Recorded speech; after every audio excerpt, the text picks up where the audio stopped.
దానియేలు దేవుని బిడ్డ. ఒక ఊరిలో దానియేలు అనే ఒక మంచి బాలుడు ఉండేవాడు.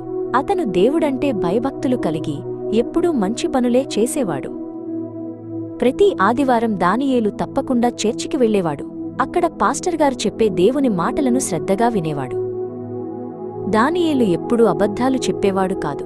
తన స్నేహితులతో ఆడుకుంటున్నప్పుడు కూడా నిజాయితీగా ఉండేవాడు.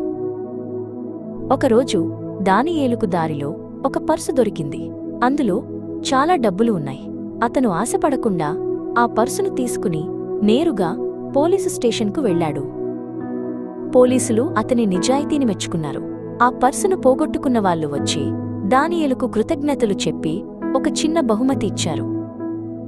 దానియేలు దొంగతనాలు చేసేవాడు కాదు.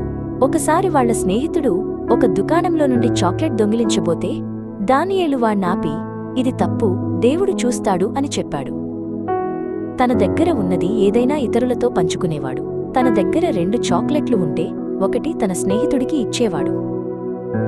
దానియేలు ప్రతిరోజూ రాత్రి పడుకునే ముందు, యేసయ్యా, ఈ రోజు నన్ను కాపాడినందుకు నీకు వందనాలు, నన్ను ఎప్పుడూ మంచి మార్గంలో నడిపించు అని ప్రార్థించేవాడు. దానియేలు మంచి పనులు చేయటం వల్ల అతని స్నేహితులు, చుట్టుపక్కల వాళ్ళు అందరూ అతన్ని చాలా ఇష్టపడేవారు. దానియేలులాగా మనం కూడా దేవుని మీద భయభక్తులు కలిగి మంచి పనులు చేస్తే దేవుడు మనల్ని ఎప్పుడూ కాపాడుతాడు.